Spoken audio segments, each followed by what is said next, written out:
So a quick disclaimer before this show starts. I am recording this episode, the opening episode of this podcast, with a crappy microphone I got from Tesco. My actual microphone that I usually use was out of commission for a while. It is back in order, and I will be using it for the second episode, so the audio quality will get a lot better. Thanks for your patience. See ya. Hello, and welcome to HELLFORTRESS Cathedral Midnight, the Enochian Terror Transmissions. I'm Val, and I'll be your host, and in this podcast I just sit down for a friendly chat with artists from across all kinds of disciplines, from music to indie games to writing to podcasting, and pick their brains about their creative process, what made them the people they are today, and just generally try and learn something. Today we have Ghosthost, an electronic artist from Atlanta, Georgia. Let's start the show. Hey, how you doing? I'm good. How are you? Pretty okay. Got a black coffee and a big old glass of water, big old beer stein full of water. So I'm pretty set. Hell yeah!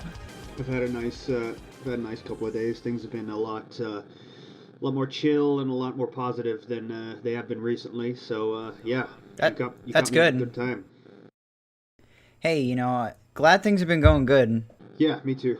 long may that last. How are things going on your end? Things are going fine. I'm working on I'm working not necessarily on a lot of things at one time, but I just have a lot of things going on at the same time. Yeah, I totally understand. So it's like, how do I balance any of it? Yeah, only 24 hours in each day, and you have to sleep, especially if you're working. Then you have to spend 8 hours of the day doing a job, and then you have to, and then you're like, we're both in long distance relationships, so you have to make time for your partner. Yo, oh my god, that isn't. I don't want to say it's a challenge, because like in reality, it's not really. It's a joy, but it is. Oh, for sure. It is like, especially when there's other time zones. I mean. Oh yeah. You're always meeting each other when one person's on the extreme end of energy for the day, of one end. Oh, for sure. The other person's on the extreme other end of energy for the day. So it is a challenge. I don't think that's an unfair thing to say to anybody. It's a challenge for everybody involved, right? Yeah, but it's one of those things where I feel that it's extremely worth doing, overcoming that, but it as a time management thing, it is like a nightmare. Yeah, it's next level. I don't want to say it. I don't want to use the millennial word. It's next level maturity. I'll say maturity. I won't use the A word. Yeah. You say you're working on a bunch of stuff at the moment. Is it all music related, or are you working on multimedia stuff? Actually, it's kind of funny right now. The music project stuff is on hiatus. Just because, I mean, I just put out Death of Sin Manor. Yeah. And that's quite an achievement. I put so much shit into that. It's one of those things where as soon as that was out, I was like, all right, I need to like take a step back, because every time after I put an album out for the past 2 years, it was like, okay, I'm going to take a step back for a little bit. And I never did. Yeah. Yeah. And it was just, as soon as I was like, yeah, I'm done, I just was back into back in FL Studio, just crunching stuff. And I'm like, okay, this is too much. I can't do all of this at one time. I need to stop, which is like why my Bandcamp has like 4,000 things on it.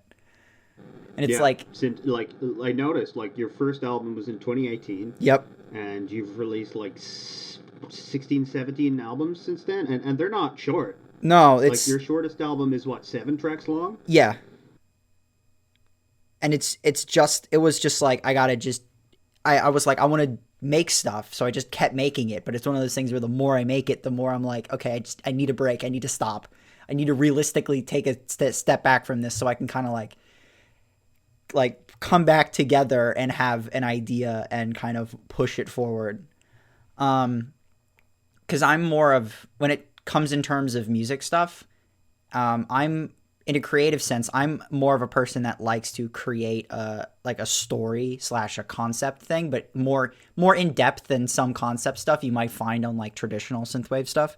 because I kind of have a bone to pick with like synthwave concept albums sometimes, like concept in quotes. Juicy. Okay, get into this. Let's get into this. Where the concept, for the most part, is like the year is 2850 whatever. Mm-hmm. Corporations run the world. You are Guy.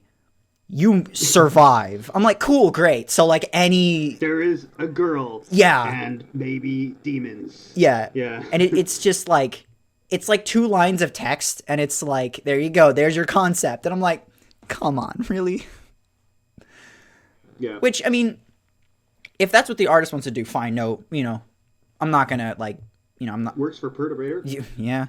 I'm not gonna be nitpicky about that if that's their intention, but it's one of those things where I feel that's very I feel you could explore that a lot more deeply than just like, oh yeah, here is the scene, here is an hour's worth of content about the one scene. Mm-hmm. And as someone who is more like, I wouldn't say film oriented, but I'm more like narrative oriented. Mm-hmm.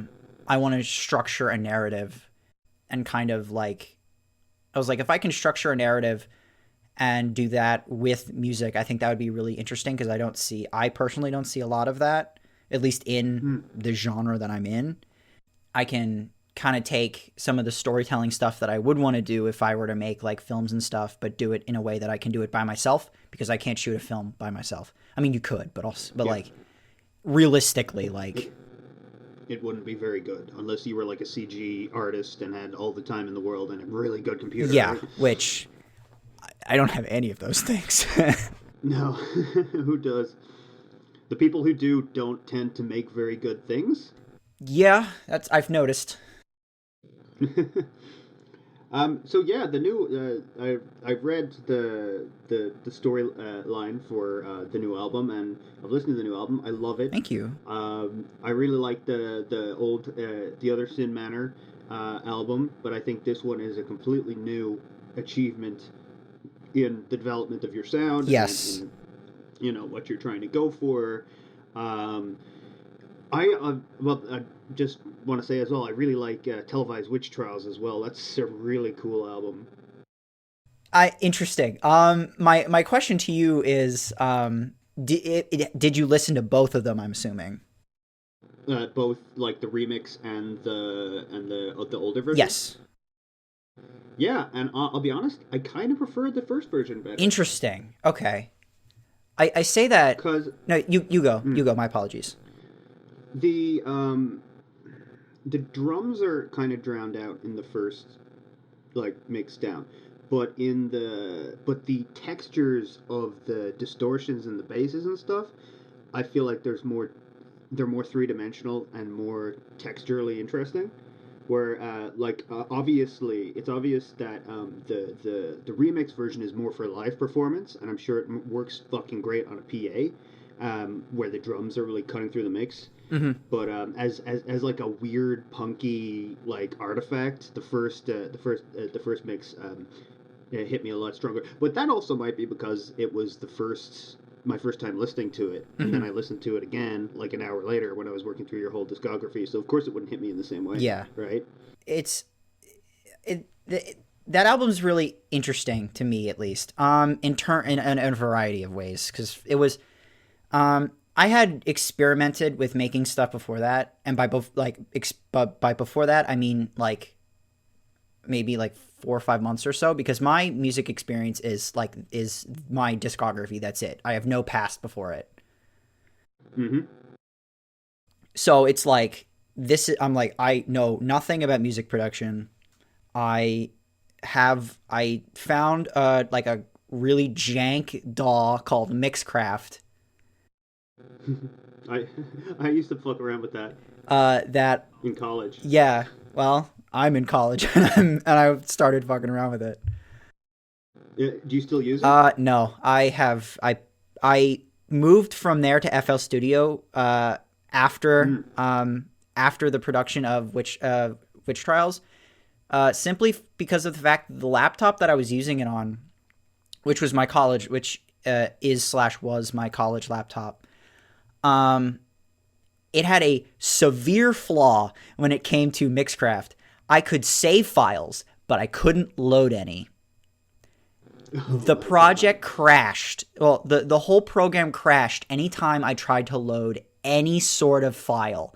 So every track on Witch Trials is a one-shot. Now that's punk. I had to do all of it in one go. It had to all be like recorded, produced, mixed, and mastered in one go, and I couldn't save it elsewise.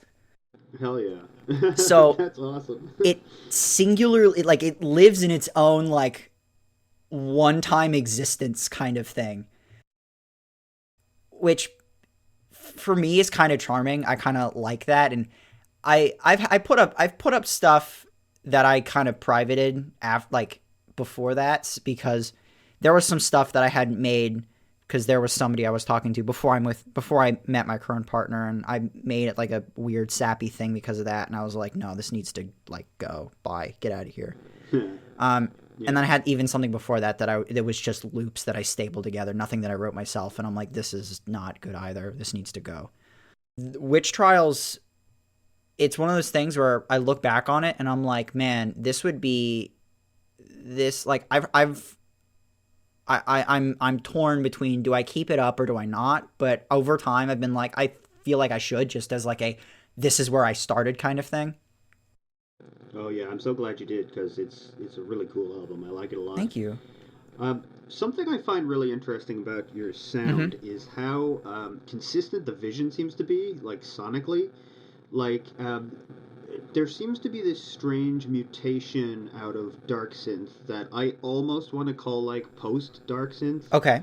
Where so I'd say the original musical inspirations for like the first wave of dark synth would be like French electro, commercial music from the 80s, yeah, and then like 80s movie soundtracks. And then this new wave of and then there was like obviously there was also a metal influence too, but it wasn't as apparent. It was just kind of there, tinged at the edges. Yeah. And that was in French electro anyway. But you know, artists, those first wave artists like Perturbator and Carbon and Brute have moved more overtly towards metal. But the wave of dark synth, I'm not sure what wave it is at this point, but like the artists like you, like Gregorio Franco, like Volta, the influences seem to come more directly from like doom metal, black metal, and punk. I can hear a lot of like horror punk influence in your stuff. And then dark synth itself, so it's like dark synth reflecting dark synth, and you can hear like the decayed ghost of the French electro influences on the early stuff in like stuff like you and Volta and Gregorio Franco and them.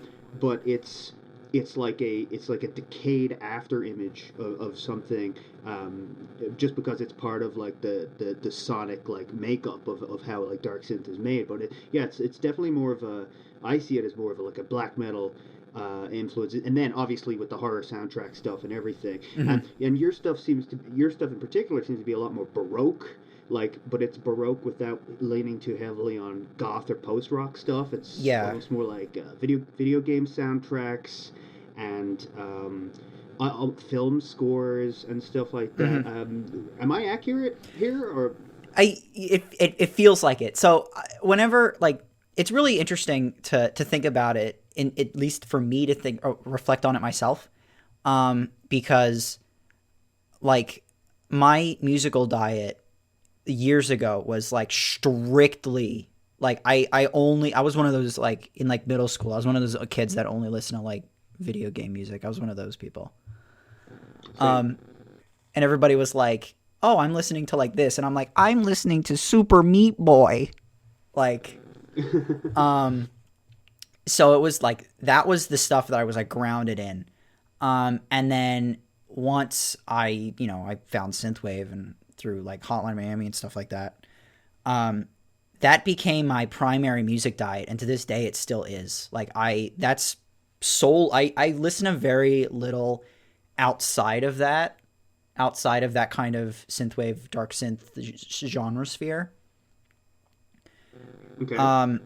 Interesting. Which I've heard people like say that it like, you know, it's kind of, it's like your influences are kind of like over here, over here, over here, over here. And I'm like, cool. I guess. And like looking inward, it's like, I know the stuff that I listen to and the stuff that I find inspiring is more of, it's inspiring for music for me is more of, it doesn't come from music. It comes from more of like idea, visual, like stuff like that. I was actually going to say that, especially when it comes to now the Death of Sin Manor, the way that you blend your instruments and you choose your, you know, your percussions and stuff, it almost, I was going to say, it almost sounds like you're trying to recapture like the ambience from a dream or something, more so than trying to create anything in a specific genre. It definitely feels like you're a synesthetic experiment, and that's not to say that it's like quote unquote experimental as a shorthand for like bad, right? Yeah, no, I get you. I'm just saying that it seems like you're doing similar to kind of what I do, which is like you have an image and a vibe and a scene, and then you build a sound around it, not paying too much attention to like how does this work as genre. Although I will admit that a lot of the time when I'm making stuff, I'm like, I hear a song and I'm like, oh, I really like this song, I need to rip it off. I feel that too somewhat. I know, but it's like when I hear like a synthwave track or like a dark synth track or whatever, I listen to them like, this is a good track, but I try not to like be like, oh, I want to take this from that or this from that. It was more of like, it's more of, I kind of analyze it and like, I mean, like how are like, what are like the drum line, like drum progressions, and maybe like where does some leads come in, some leads, like some bass come in and stuff. But when it comes to production, like, yeah, I have like for Death of Sin Manor, I outlined the story before I like actually typed it out. And I was like, here are the beats that I want to cover. And I'm like going from one beat into the next. It's like, how do I tell that in a way that I feel works not only with the sound that I have, but also telling it in more of a direct, like trying to directly relay this story, emotion, whatever, through stuff without vocals. So that's kind of where that's where that kind of sound stuff just kind of like blends in. And this was the only album that I actually like preemptively said, here are the beats that I want to cover. I'm going to go from here. I'm going to go from each piece into the next. These ones are going to lead together. It is going to be a direct story-based thing. The other ones that are story-based, they kind of existed on, I made like 3 or 4 tracks outside of that and then kind of just stapled a story together around it. Yep. Yep. But I feel that that process of like, that's the difference between like Lords of the Video Wasteland, which is like tracks stapled together, and Beyond a Nuit, which was trying to hit beats, right? Yeah, and that's so I know exactly what you're talking about, and that is very apparent in both of them. And I know exactly why this is taken. Like, you want to step away from music now, because like making an album to a story, like hitting beats, and then like it being a success, like it being what you wanted it to be. Like, how the fuck do you follow that up, right? Yeah, you need to take a break. I have ideas for stuff. I have ideas for more kind of not necessarily ambitious story-based stuff, but I've tossed around like 2 big ideas. Like, I want to try to do like a dark synth opera kind of thing, but like kind of follow a traditional opera structure just to do it. I think that would be kind of interesting to do. Plus that would that sounds fun. Kind of mesh in some of the like more classical instrumentation that I used on Death of Sin Manor, because I really like that and I want to kind of carry that forward. Yeah, you do it really well. Thank you. And you also managed to do something very interesting with those sounds as well. Is that you make them sound like cybernetic with how you stutter them and distort them and pitch shift them and stuff. So you have this kind of like electronic cyberpunk kind of texture on top of the Gothic Baroque texture, which is no easy feat to accomplish that. Thank you. As I write it, it's just like, I want this kind of, I think horns would be good here. Let's put horns here. And then as the track progresses and I add stuff and I add like the bass that I have and I add like drums and stuff, I'm like, oh, this would be kind of cool if I like pitched it this way or put this on top of it. And I think especially as my sound has progressed, I think on earlier releases there was a much heavier like glitch focused, like I kind of abused the like glitch effect way hard. I wouldn't agree there, but I can see why you would think that. I really like the glitch stuff on. I really like that shit. I can see how you would become conscious of overdoing it, but I don't think you did overdo it. And I appreciate it. It was but it was one of those things where like when for the longest time and even to this day, one like my biggest like inspiration in terms of like music, in terms of stuff that I like of music, when I first heard it, I went, whoa, what the fuck is this? This is crazy. Lauren Bousfield is so influential to me. Interesting. I have never heard of him. Her pseudonym before going under Lauren Bousfield was New Year's Day at Disneyland. Oh yes, of course. And when I like breakcore, yeah, when I heard from Rotting Fantasylands, like it's like almost like 6 or 7 years ago now, I was just like blown away. I was like, what is this? Is this is possible? And over time, Lauren's work, just from on the New Year's Day Disneyland stuff, but also on her solo stuff, is just so kind of out there in terms of like just musical expression. And I'm like, that's really cool. And when I started producing, it was one of these things, I intentionally wanted to make something like that, but I didn't know how to do it. And it just kind of like things just kind of slammed together until like it made what it did. But as time went on, it was one of those things where I'm like, I want to go more of this way and like kind of carry the idea of like some of the stuff that I pulled from like New Year's Day, from like Lauren's stuff. And then as well as, but not try to like, I want to do this same thing. Yeah, there's nothing more depressing than when you realize that you're just trying to literally do something that another artist is doing. I kept finding that on with the title track of my new album, Lucifer's Technology. I kept finding myself being like, this is just fucking the new model by Perturbator. Stop doing that. I had to keep pulling myself back from just trying to be Perturbator. Yeah, I feel that too. I've wrote a couple stuff and I'm like, oh, this is kind of like a Perturbator-y lead. It's because he's just perfected that like technological dark city violent sound. So when you're trying to go for that vibe, it's really hard. It's really hard to not do it. Not to do him. Yeah, exactly. Yeah. No, I totally understand. And I mean, my partner is a huge Perturbator fan, so it's one of those things where I kind of pull osmosis from that.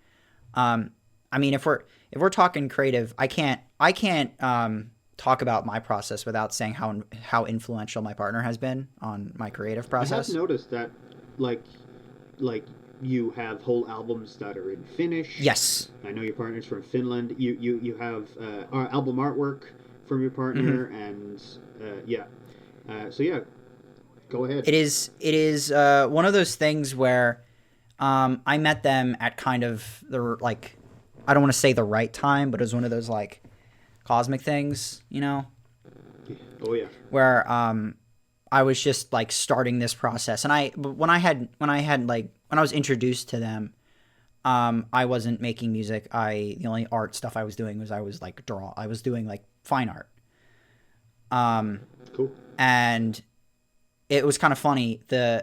I was commissioned by somebody to do their single cover, and they introduced me to my partner.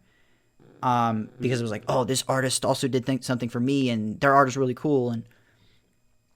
And my partner and I really started to we talked and we started to chat and we bonded a little bit, as the person who commissioned me was like a third party friend.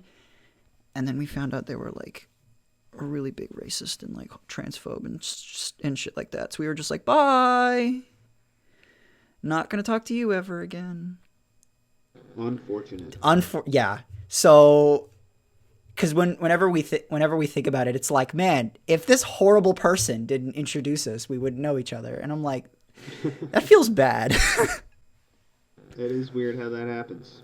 Yeah, but as time went on, their taste and stuff is just, I find it so inspiring and so magnetizing that like they like stuff that I see that I'm like, that's fucking cool. Yeah. And I just kind of pull stuff here and there, and the finished album is very explicitly because my partner is from Finland, and I was like, this is kind of cool. I like some of the I like the stuff they've shown me, and I thought it was really interesting if I kind of tie it together. It's kind of funny because that album started. I started writing that the beginning, like January 2020, and then probably when I was midway through it, then then Corona started to like actually take hold in the U.S. And I had to leave where I go to school. I go to school in Atlanta, and I like my home where is in Pennsylvania. So I had to go from Atlanta back up to Pennsylvania, which is like a 15-hour drive, like in the span of like a day. I had to like pack my entire apartment up and just leave. Wow. So then when I was back at home and I had set everything back up, and I'm like, well, I was in the middle of this album process, I might as well finish it. And as it started to end, like towards the end, I started to be more inspired by like Adult Swim, kind of like off the air, like weird, just like weird art skits that they had in some of their bumpers and stuff. And like the last track on that album has has like samples from like the credits of like Adult Swim episodes, and then one of their bumpers in it. So from like a icy folkloric black metal type album to Adult Swim skits, how does that work? That album is the closest I probably have to like 2 lines of text saying, here's the concept, here you go.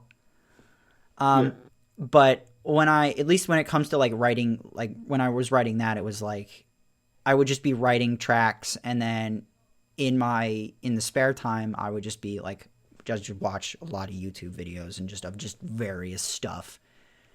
And I just got into this kick of watching. I just remembered one of their old series that they have, which is called Off the Air, which is just a bunch. It's just a bunch of like really short art kind of films that they just stapled together into like a 15-minute segment and aired at like 3 a.m. for all the stoners that watched Adult Swim in the morning. Okay. And it's just this very out there kind of thing. Like their episode on food I remember the most because it opens with I think it's one of Clowncore's first skits. Okay. And then it has like this data moshing segment with like a meat warehouse that changes into like a child eating.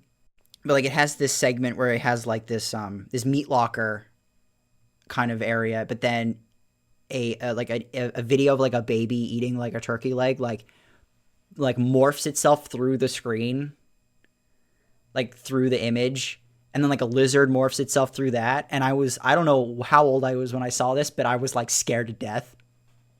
and it's like stuck in my brain forever, and every so often it comes back up and I'm like, I need to watch these. But as I get older, I'm like, this is just so cool. So then it was like a micro fascination in like Adult Swim stuff for like the very tail end of that album, which is just, I don't know how that manifests like that, but that's kind of typical, on at least in my process and stuff, how that happens sometimes. Makes me think of like a wintry like A24 like folklore horror monster movie where all the paranormal effects are done like a fucking like shit post, where it's like random cuts and data moshing and stuff. That'd be sick. Yeah. I would love that. I mean, I think that kind of, like, as like a film, I think that'd be really cool. And I have ideas for this kind of, for like films and stuff. Typically whenever I like make something, I have like if this was a long form video project, I would probably know how to produce it, but it's people and people and money and equipment, and I don't have any of those. It's hard to come across for sure. Yeah. But it's very like my partner is very influential on my work.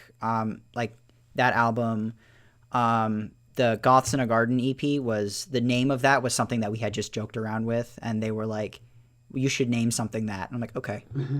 Nice.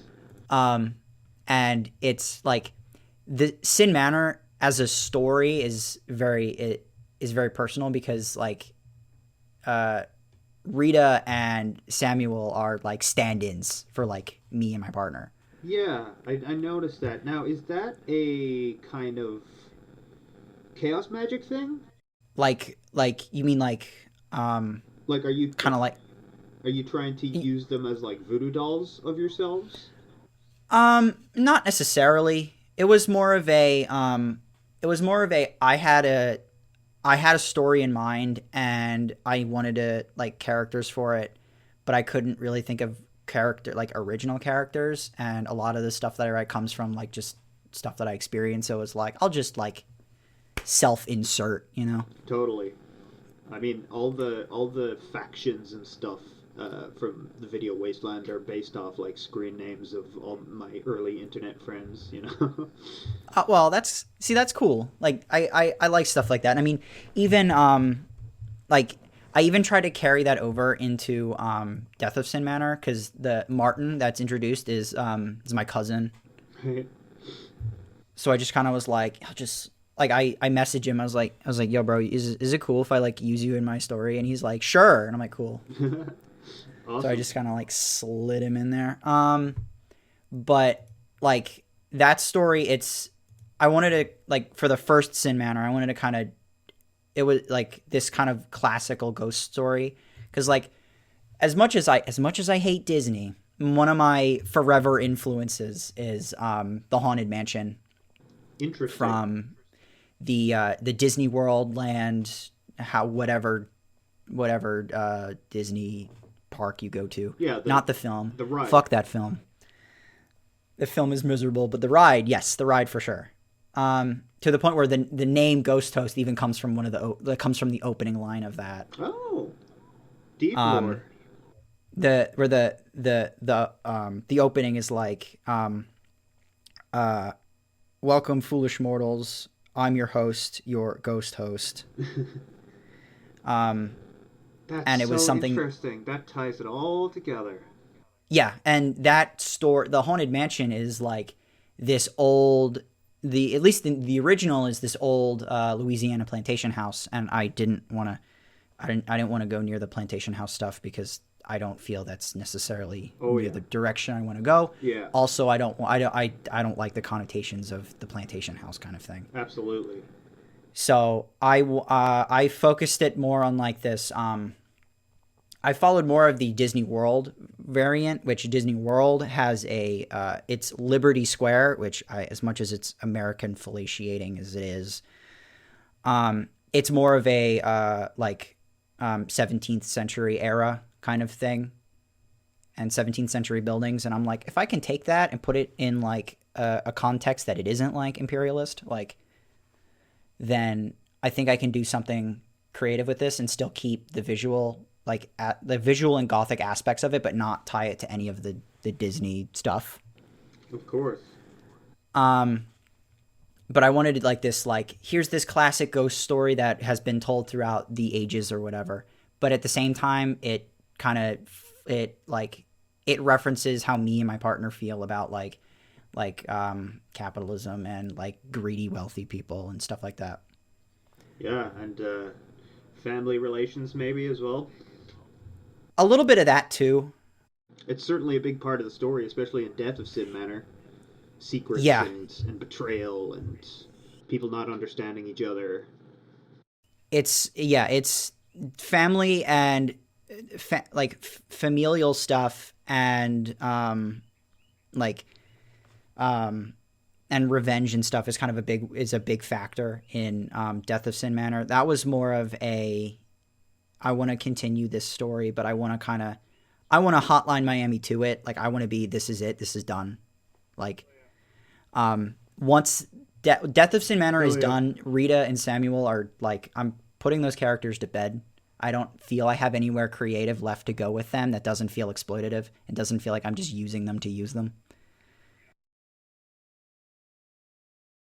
Yeah, I know that feeling. I fucking, like, the Devil Sounds trilogy that I just did, like, I fretted for years over where the fuck I was going to take, like, the whole, like, quote-unquote mythos next. You know, I did the Video Wasteland, and then I did the creation myth of the Video Wasteland with Beyond the Wheat.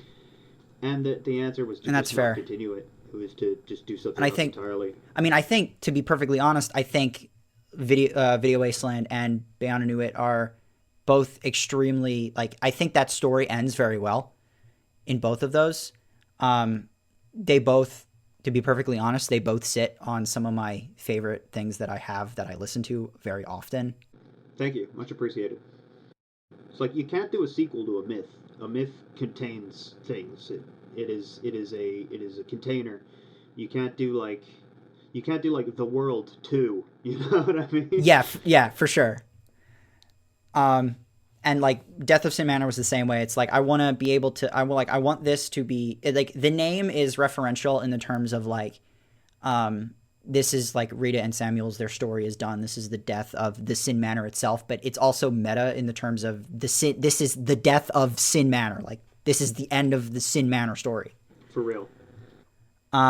However, I kind of left it a little bit open as more of I want to kind of touch back into the Sin family and descendants thereof at some point. I didn't tie myself to any specific idea. I know the only continuation I have is Slasher Studios. Oh, so they're related. Yes. They're, and I should have prefaced this and I should have made it available, but in the Slasher Studios, I made a collector's edition big box, like a reference to like kind of like a homage to like the PC big boxes in the 90s. Yeah. Because Slasher Studios' whole thing was this game studio in the 90s. Mm-hmm. And each track is like a reference to a game that they made, and it's like every track is a new year in like game development. And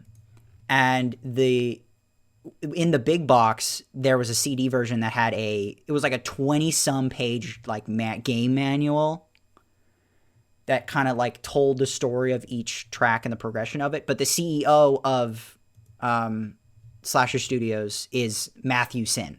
Oh, man, I want to see that. I want to see that manual. That's awesome. I'll send you the PDF for it. Please do. That's cool. But it kind of like it ties them together, and Sinner's Revenge is a very explicit reference to Sin Manor. Of course. It has I kind of borrowed the melody of the opening track from Curse of Sin Manor. In that, it's kind of like a filler space, but it's just in a different key. Hell yeah. And that part is like, my family has like a curse, and it kind of dooms our family for eternity, but I don't know how legitimate it is. But then Slasher Studios takes the downhill, and then towards the end you get to the last 3 tracks that are just like, the Matthew has just lost his mind, and he's just like, I'm just going to summon an elder god because everything is falling apart because id has ruined my life. Yeah, I was like, there's some John Romero in there, right? Oh, absolutely. I didn't intentionally do it as like this is a John Romero thing, But I read that story. Like I wrote all that out, and then I watched something on like Quake, and I went, oh my God, I just wrote the story of John Romero. Did you see that movie? God, what was it called? Like Max Force and the Demon Blasters or something like. Real cheesy pile of shit, but it was another thing where I don't think so. It was like Eldritch John Romero. It's trash, but like it's you could do worse for entertainment. I mean, hey, sometimes trash is worth watching. Sometimes trash is worth watching. It's not like top tier trash, but it's not the worst thing I've ever seen. Yeah, well, fair. So when it comes to narrative, you said earlier that you are more narratively inspired than inspired by film. Are we talking novels, books? Are we talking video games? Are we talking comics? Like, what did you grow up with? What are you generally like taking your touchstones of like inspiration from? You mentioned history earlier when you were talking about Sin Manor. But yeah, go ahead. I watched, I mean, my family, we watched a lot of films a lot of the time. My family is kind of a very large Disney fiend family, which, you know, I'm like, good. Great. But, you know, as a creative, I'm just like, cool. Well, the death of modern media. Yeah. Talk about elder gods. Yeah, Mr. Mouse. But I watched a lot of those, and they aren't necessarily the ones that stick with me, like the Disney films, that much. However, I did watch a lot of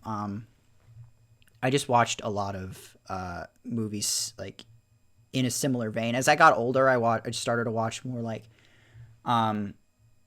stuff that I wasn't supposed to, quote unquote, as like a person. And, you know, as I was like 10 or 15, like I watched like Evil Dead 2, I watched Child's Play, I watched some of like the 80s slasher stuff that doesn't necessarily reflect a whole lot on my work now, but it is kind of a touch point in terms of where things started branching off from.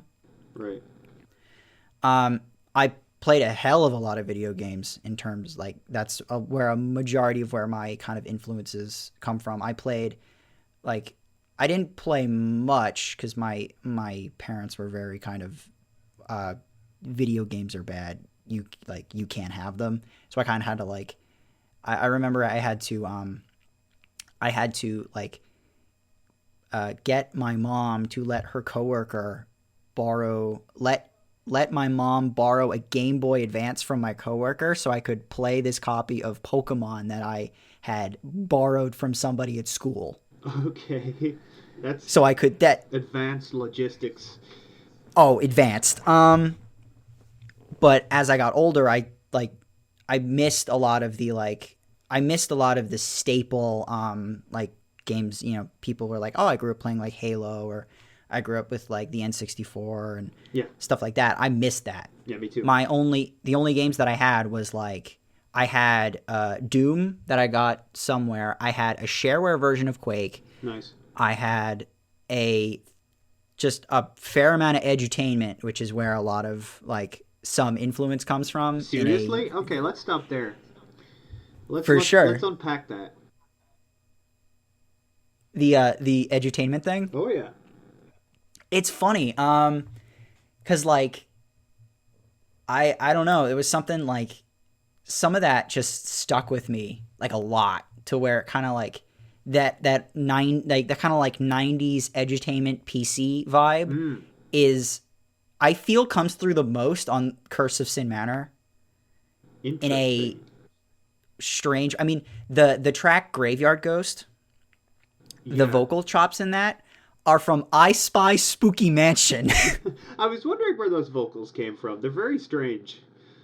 They're cool, but I'm like, did you hire like an anime voice actor to do like a single line in your... Like, I was wondering where that came from.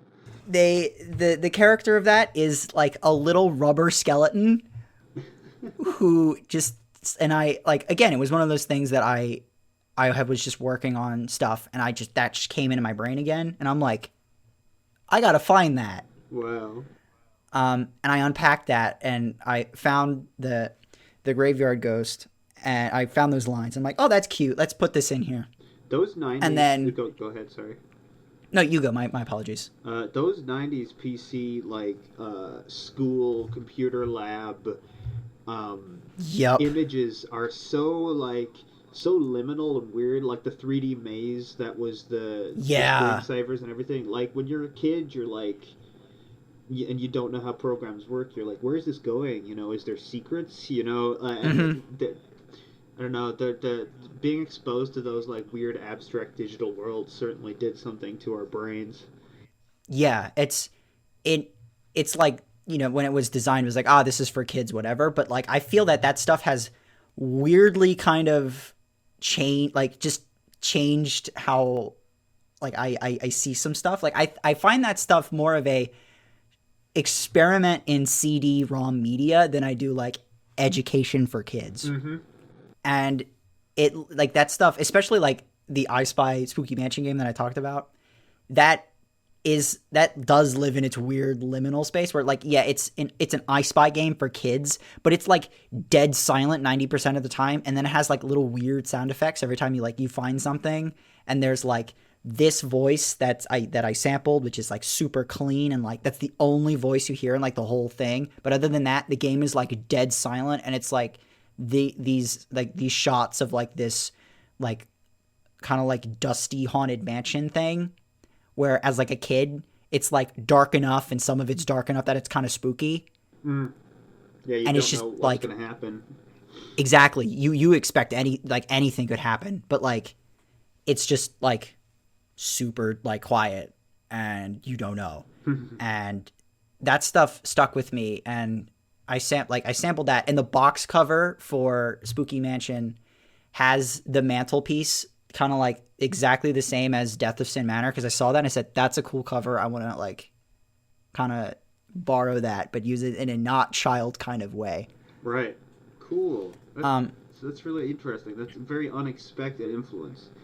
Something that I wonder about modern computers is because modern computers are a lot more functional, they're a lot more marketed, they're a lot more streamlined. There's been a lot of there's a lot more professional and serious. And I wonder, do children still get that feeling of liminality and magic from interfacing with computers at an early age, or has that been successfully squeezed out of, have the rough edges been ground off? Has the dreamlike quality successfully been removed by the business people? It's hard to tell, not being a child, Yeah, for sure. And I mean, especially with a lot of children nowadays having access to iPads and iPhones and stuff like that, and more devices designed not necessarily for them, but devices designed that a parent can just give it to their kid and their kid can be fine, but then stumble into YouTube and stumble onto the wrong side of YouTube very quickly. Oh yeah. I don't know. Dare I say it might be kind of more aggressive than how it was in the 90s, because with a weird computer in computer lab or whatever, you just kind of stumbled across whatever off the wall media that you could find, and that was there. But nowadays, you could this kid could just have an iPad and be watching kid videos and then end up on right-wing media stuff. Oh, they definitely will. But another issue with kid media now is it's incredibly mundane. It's all sociopaths doing dumb shit for attention. Yeah. There's very little imagination. I don't want to sound like a fucking boomer, but it's not I get cartoons and art anymore. It's the worst people in the world making very loud noises and trying to trick kids into thinking that what they're looking at is important or interesting. Yeah. It definitely is a very strange, very negative shift, and I believe. I think I think the reason why, at least in terms of edutainment and computer programs and stuff like that, is because nobody really knew how to do that yet. Yeah. It was still in the software itself was still in its infancy, and nobody who could like be malicious like that knew how to do it. Yeah. And didn't really know where to take it or know what to do with it. So I think that's where it kind of, like, the people who wanted to make, like, art stuff took advantage of it because it was a up-and-coming medium that seemed like it had a lot of possibility. But they had to make stuff designed for children, and they're like, well, what do we do? Yeah, they hired weirdos, and weirdos made weird shit. Yeah. Which they I were think less focus tested and whatnot. They were just like, look, Yeah. it's the future. We have to get artists. Yeah. It's the future. Mm-hmm. There's a lot of those kind of like CD-ROM experience games. I know there was one I saw recently. It's called The Museum of Anything Goes. Mm-hmm. It's this like museum, quote unquote, but it's just like you click around this museum and it has just a bunch of like strange interactive stuff, but it also has like commentary on like some things you can stumble upon that has like commentary on like funding and like public schooling, but then other pieces are like, here's a funny gif of a monkey making a noise. Like, it's really just out there, and I think it kind of pushes that like less of a edutainment game and more of a like interactive CD-ROM experience. And I know there's a variety of those. You can, like, I know even the Residents have one, and it's really just like off there. Oh, interesting. I'd love to see that. They like, there's a bunch of those that I go back to every now and again just to like kind of like see, like just to kind of experience that weird 90s crusty experimentation with like interactive art. That's so interesting. I would have never guessed that stuff would have been an influence on your work, and now it's going to recontextualize my future listens, for sure. Mm-hmm. Now, we've been going for quite a while, but I do want to ask a couple more things if you got the time. Oh, for sure. I have plenty of time. So, you've done a bit of live performance. Yes. How like... I mean, this is probably quite boring for non-electronic musicians to hear, but I'm very interested in the logistics of live electronic performance. Like, how has been your experience with getting that up and running, and like, how has your gig experiences been in general? So, I've had two like live one, like real like in-person ones, like in the before times. Yeah. And then I had one as like a live stream thing.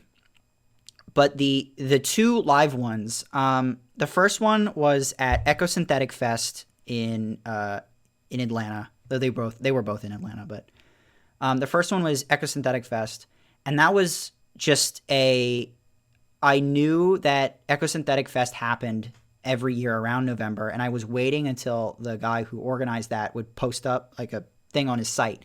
You'd be like, hey, Ecosynthetic Fest is happening, blah, blah, blah, blah. If you want to be in it, apply. And I was just like, sure, why not? I'll do it, you know. Because I don't think they'll pick me, but it'll be fine if I do. Cool. But, you know. And they got back to me about like 2 months later, and they were like, yeah, sure, you can, you know, you're in. And I'm like, I was like, oh, okay, I got to make a set list like right now. But there was a variety of things that happened as things went along, and it made it more difficult. The initial was like, oh, your set's going to be like 30 minutes. I was like, okay. And I made like a 30-minute set. But as time went on, the guy got back to us, and he's like, well, actually, it's going to be like 20. And what? And like a week before, it was like, oh, okay, your set finalized. Your set's going to be 15 minutes. I was like, what? Wow. So I had a week to crunch my entire set down. The Live at Ecosynthetic Fest album that I have, or EP that I have,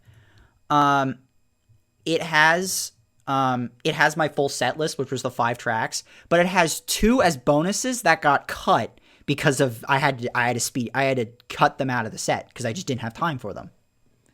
God. But 15-minute set sounds a bit torturous to have to do. Oh, it was, yeah. I had to make all the tracks fit that I wanted to fit. I had to speed all of them up by 5 BPM. Oh my god, that can fuck a mix right up. Oh, yep. how I kind of did mine is what I do, and I do it more now than I did when I first did my set, but I go like, I'll put all of the tracks into FL Studio, and I'll mix them specifically so they flow together. And then I'll just play off of that one large wave file, that one exported just large file. And then I'll have my DAW in my background, and I'll just play a lead on my keyboard just over top of it. And it's like my set is timed. I know my leads, like I know the parts that I have to play. I have like just all I need to do is push the play button and then play this, and that's done. All the audio's already been mixed, and it just goes through the PA system, and they just play it and whatever. Nice. So it was a little like I was extremely nerve-wracked on Echo Synthetic Fest, just because the people that were performing were like way above like what my pay grade was. I say that like it's a job. But like the night before me was like Street Cleaner, Protector 101, Neuron Spectre, like people that I consider kind of like pretty up there. Oh yeah. Like with much bigger clout than I do. And then on the day that I played, the headliners were Gregorio Franco, Glitch Black, and Watch Out for Snakes, which are all kind of Atlanta General. But again, I was like, oh, these people have more clout than I do. They were all from around the same area. That's interesting. They do. Glitch Black actually just left. He used to be in Louisiana, but he's in like Portland, in like Seattle, in like Washington now. Huh. So he's kind of out of the Atlanta local scene. But at that point in time, he was like, that was kind of the Atlanta, the big three in the Atlanta area. Sweet. So I was like extremely nervous, especially with Greg, because I look up to Greg as a musician a whole lot. It like considering the last time I saw Gregorio play before the Echo Synthetic Fest gig was his show in May with Ghost and Perturbator on their US tour. Hell yeah, that sounds like so a I was real like, fun lineup. It was a really good show. But I was like, if he's opening for them and I have to open for him, oh my god. Yeah. How'd the crowd react to Gregorio opening for Ghost and Perturbator? I know it's always tough to warm up a crowd, but his stuff's real high energy. Oh, from what I saw, like people were like, whoa. Sick. People were really into it. And also a lot of people in the Atlanta area who like Perturbator and Ghost know Greg very well at this point. Gotcha. So they saw that, they were like me, and they saw that lineup, and they were like, yo, this is going to be a party. Yeah. Fuck yeah.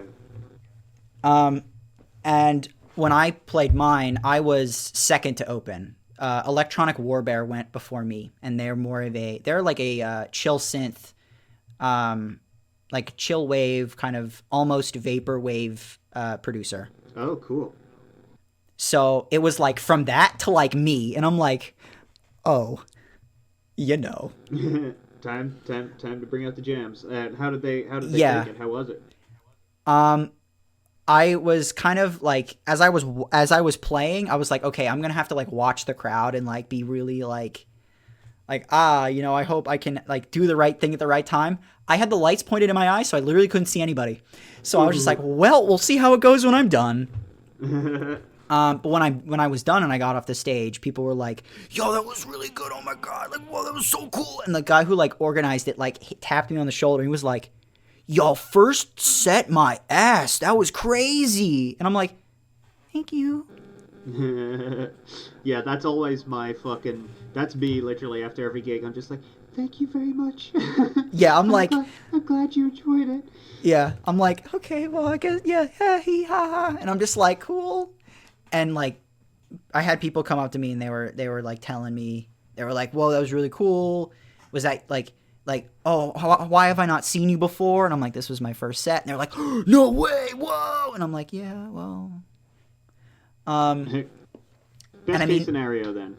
Yeah, and I attribute a lot of that to Ghost. I wanted to see them play live for a really long time, especially in like the Behemoth non-Paradisi era. Mm-hmm. And I never got a chance to. But I watched live videos of them play all the time, and his energy is just absolutely off the chain. So good. I saw them twice. Both times they had technical issues, and the second time they had to cut their set short. I saw them with Perturbator in Dublin, which was great despite the technical issues, and then they headlined Synthzilla in France. Yeah. And 10 minutes in, they had to cut their set short because whoever did the sound at that gig fucked it up. Like they absolutely, like, I opened that festival and the sound kept cutting out, and I was like, oh, because that was my first Surgery Head gig ever. And I was like, oh, this is my fault. You know, I fucked up, and it happened for everybody. And then, it was such a shame. The energy James has is just so good. And I watched live videos of him play all the time, and I was like, this is really cool. Like, I would love to like watch that. So when it came time for me to be live, I was like, I want to channel that as much as I could. So I single-handedly like hand it off to James when it comes to how I want to perform live. Yeah. So out of the big three, I'd say he's the best performer. Perturbator, his fucking rig is like godlike, and his sound is incredible live. But you know, as a performer, he's just very like, he just stands there and he broods, right? And that's great for him. Then I don't know what it is about Carpenter Brute, but me and almost everybody I've ever I know who's seen Carpenter Brute has been like, why are they so boring live? It doesn't make any sense. That's interesting. I have no horse in this race because I've actually never seen Brute live. Yeah, it's weird. They have a full band. They have audio play, like they have video. They have a lighting rig, and they have great music. But they're insanely dull. I don't know what it is. Almost everybody I know who's seen them live has said there's just something that doesn't work. Interesting. I don't know what it is. That's but interesting. When it comes to the big three, James is definitely the best. Live. I think like I agree. And like I liked when I saw Perturbator play, but he seems too. I don't want to say like cool, bro, but it's very like, yeah, you know who I am. I'm just gonna stand here. It's very self-conscious, but like, the music speaks for itself. I think for sure the sound, like audio-wise, I think, and just like set-wise and everything else, I'd say Perturbator. Like you can't really compare art, but like I think I got the most kick out of seeing Perturbator live, which I was honestly surprised about.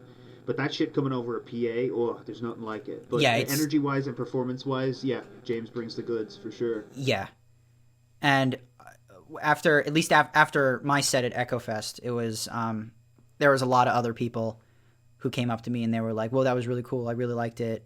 You were like, the sound was amazing. Like the crowd was going crazy." And I'm like, "Thank you. I couldn't see the crowd, so I'm hoping you're not lying to me." And a couple like Watch Out for Snakes was like, "Hey, I really liked your performance. I hope I can see you live and share the stage with you again." And I'm like, that's nice of you. Oh my god. And it was a really fun night, and it's one of those like, my set was really short, but it was still one of those. It was still a really fun time. The acts after me that played were really, really fun. Some of my now closest like electronic producer friends like played, like Electronic Warbear, as I said. Wraithwalker played after me, and the three of us like were kind of buddies. So it's one of those nights that I will remember, that I think was really fun. And then after that, a couple months went by, and when it was December, and then Ghost announced his Valediction US tour. And I was like, oh, that's cool. And I saw he was playing Atlanta, and I was like, oh, that's cool. I'm gonna see that. It's gonna be fun. I was working on I had already finished that project. I was I think I was just chatting with Gregorio Franco about something. Like, I think he was asking me for something because we were working on a project together on something. And then out of nowhere, he was like, you should email the guy who is organizing that ghost show because you should play it. And I'm like, what? And he's like, yeah, just find the guy who books the show and, like, let him know that you want to play. I'm like, okay. And I asked him who, like, do you know who it is? And he's like, no. And I'm like, oh, well, thanks. But I did some digging and I eventually found where to go and I emailed the guy and I didn't hear anything for like 2 weeks. I emailed the guy again. I didn't hear anything back for like 2 weeks. And then like a week later, I was hanging out somewhere. My partner had come to visit. So we were both I think we were just like watching a movie or something. And I went up to go to the bathroom and I came back and my partner was like, your phone's like blowing up really hard. And I'm like, okay, well, let me look at it. My phone is just everybody going, oh my God, you're opening for Ghost? What? And I'm like, I am? What? Yeah, nice. And I look at it and I just got an email from the guy and the email was like, yeah, you can open. You're opening with Greg. And I'm like, oh, okay, well, it makes sense. But that just completely, like, I didn't even expect that to happen. That was just I'll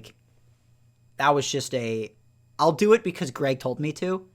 Mm-hmm. And it just happened that I was like, well, I guess I'm opening for Ghost now. Okay. Nice. So how was the show itself? What? How was the show itself? The show was really good. I actually had a longer set. I could have played an hour, but I only played 40 minutes just because I didn't know how long my set was going to be. Mm. So, and since I pre-craft them ahead of time, I was like, I'll do 40. And I made like a visual reel this time. And hell yeah. It's hard. Oh, it's really hard. I think the best like background visuals I've ever seen for a live synthwave act was Christine. Are they called Christine? I think so. The French electro duo, man. The way oh my God! I would love to see them live. I love the way them. they sync their music to their videos. I've never seen anything quite like it. And those two guys, like, oh my God, like those two guys look like supermodels. It was so weird, like hanging out with them after the show because I was like all sweaty and gross and like drunk off my ass, just sitting next to like these two dudes who look like they stepped out of a fucking fashion magazine, just like like me, just completely fucking trashed. Oh, it was so funny. But like I had a I put a visual reel together for that, and I just kind of I went all out for that, and that was really good. I really liked that show, because afterwards I just kind of sat at my merch table and watched Greg play. Greg's always a joy. His stuff live is like insane. Yeah, it seems very moshable. Oh, absolutely. I think it was the last track he played on that show was his cover of One Winged Angel, and it just was so good. I have never heard that. It's really good. Gregorio Franco has a cover album of not only Final Fantasy VII but also Final Fantasy VI. Fucking A. And they are selected works, which is horseshit because it's like the whole soundtrack. It's all of them. No way. It's cool. Like 60 tracks for like both of them. It's crazy. Okay, I'm gonna listen to that and work tomorrow. That's for sure. They're really good. So when you played, playing over stream, like, how is that? Like, how did you get that set up? Like, I've considered doing something like that, but that seems like completely different to set up. Oh, it is. Yeah. Tell me about that process. It's instead of just like I'm going to make a set that is going to be played like instead of making something, you have to basically format it like you're making a music video. Like it's kind of weird, because you have to make the audio. You have to, for me at least, I had to get a camera. Of course, in terms of what I did, I just stood in front of a green screen and then I put my video play that I like my video reel that I would have had normally. I just green screened it in the background. Okay. But you have to like set up a camera. My camera has issues because the camera that I have doesn't do long play, so I can only shoot 12 minutes at a time, which is kind of hard. Which is kind of hard if I'm trying to film a 30-minute set. So I had to like intentionally split my set into like 3 pieces, and then I just like when I edited it together, I bookended it as like Act 1, Act 2, Act 3, just to be like, this was intentional. I promise.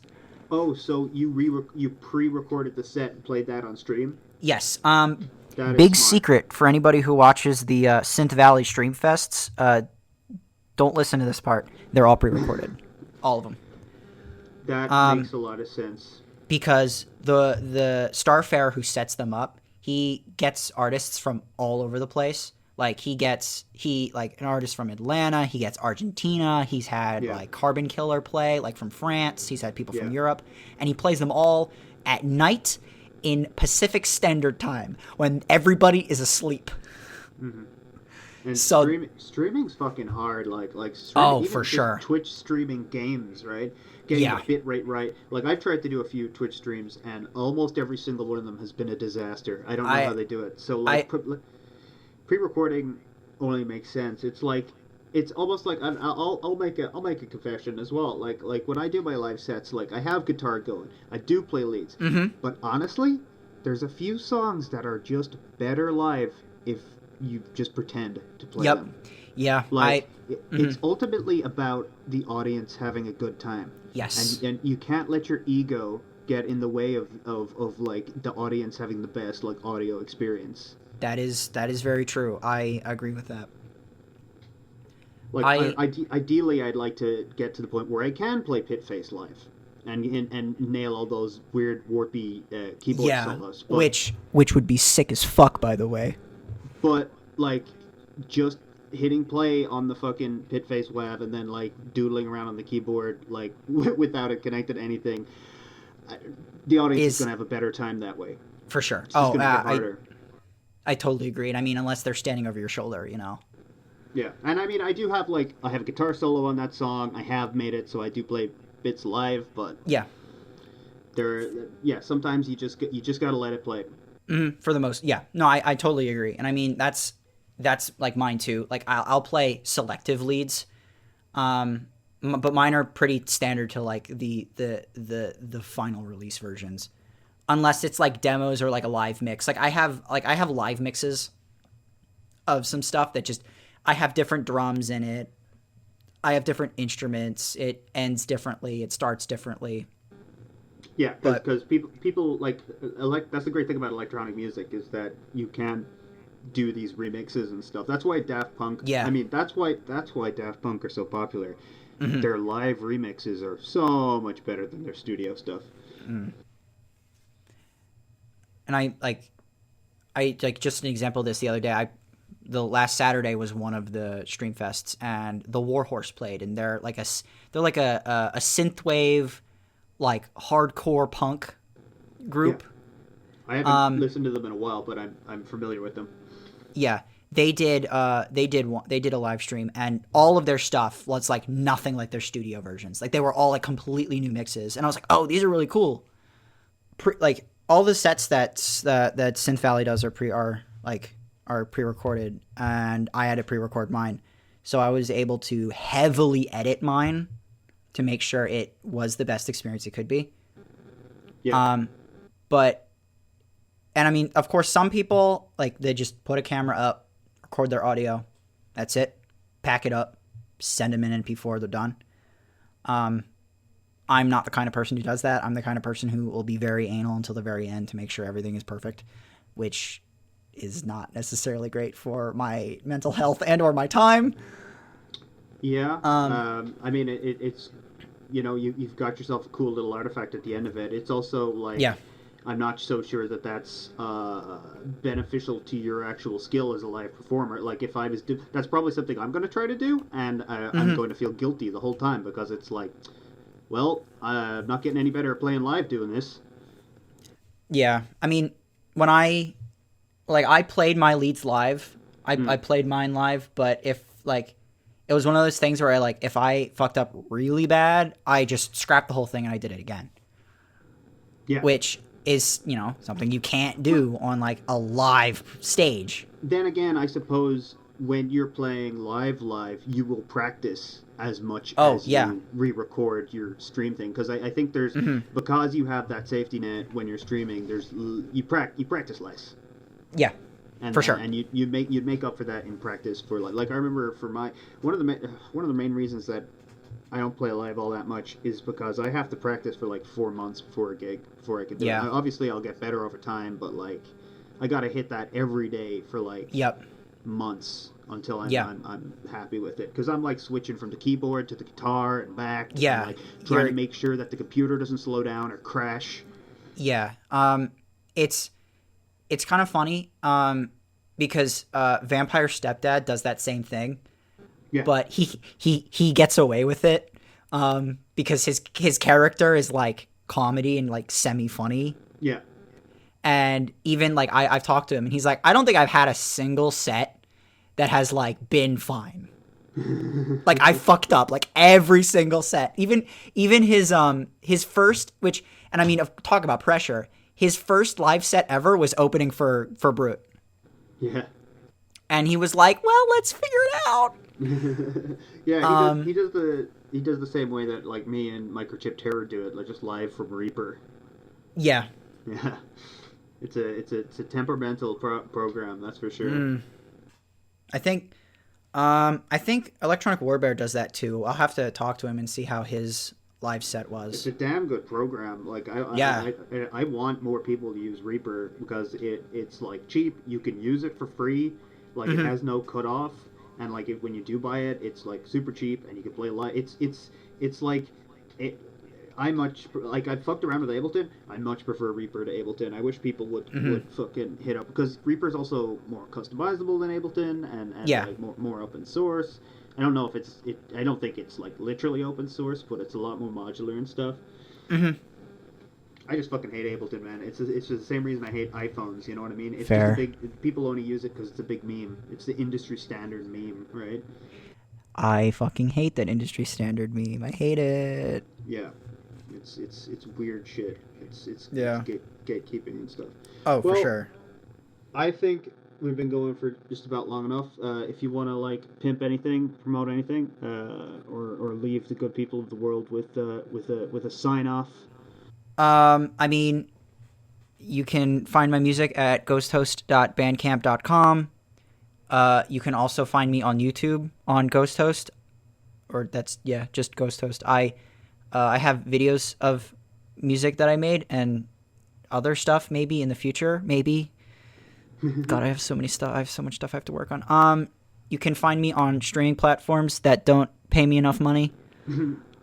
I guess being creative is cool. I like this community of synth people, and I like making weird synth stuff. Yep. It's been a pleasure. It's been a pleasure and an honor.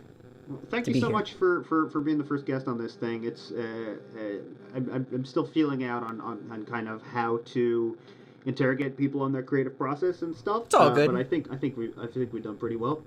Yeah, I think we did. I think you picked my brain pretty good. I think it's clean.